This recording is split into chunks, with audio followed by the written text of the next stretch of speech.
Pikita mo nga matay. Pag-pray na. Bago, ganun yun. Oh, Mike. Pag-pray muna natin si Tylin. Tylin siya, no? Tylin? Hindi Kylie. Tylin. Pikit mata. O dakilan Diyos sa mga makapangyarihan sa lahat ng mga banal. Nagpapasalamat po kami sa araw na ito dahil ito po ang kaarawan ni Tylin po, Panginoon. Kahit siya ay isang taon na po siya, Panginoon. Salamat po sa buhay na ipinagkaloob niyo po sa Kanya. At dalangin po namin lahat, Panginoon. Pagalingin niyo po si Tylin, Panginoon, mula ulo hanggang paa. Mula sa kanyang kalublooban, anumang sakit na meron siya, Panginoon. Hipuin niyo po na yung mapagpalang kamay ang kanyang karamdaman, Panginoon.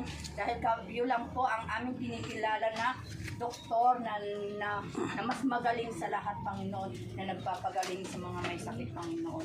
Panginoon, anuman ang kanyang nararamdaman, O Lord, hipuin niyo po ito.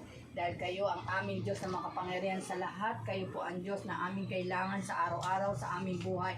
Dahil ang aming buhay, inaalay lamang namin sa inyo, Panginoon. Kaya Lord, ang buhay ni Tylin, Panginoon, ay hawakan niyo po. Kayo po ang humawak sa kanya, Panginoon, hanggang sa kanyang paglaki, Panginoon. Ipinagkakaloob po namin ito sa inyo, Panginoon. Alisin niyo po anumang sagabal sa kanyang buhay, Panginoon, na patungo sa inyo, Panginoon. Lord, kayo po ang kumilo sa kanyang buhay at sa buong pamilya niya, Panginoon. Gabayan niyo po siya sa kanyang paglaki, Panginoon. Dahil kayo lang po ang aming kakampi at ang aming kailangan, Panginoon. Salamat po, Lord, sa araw na ito at sa mga magulang niya at ang mga handa na ito, Panginoon, ay hinahandog po namin sa inyo, Panginoon. Salamat po, Lord, dahil kayo po ang nagbibigay kalakasan sa amin. At bigyan niyo pa po siya ng maraming kaarawan, Panginoon, at kalakasan sa kanyang buhay at sa kanyang buong sambayan, Panginoon. At ang bawat na narito, Panginoon, gabayan niyo po kami at pagpalain ang aming mga buhay.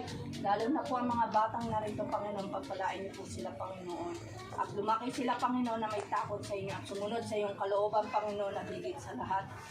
Makinig sa iyong kalooban at sumunod sa kanyang mga magulang. Maraming pong salamat, Panginoon. Ito po ang aming dalangin na itinataas namin sa pangalan ni Jesus. In Jesus' name, Amen. Eh, hindi tawagin mo na si Ricardo. Nandun ba na ba na ako?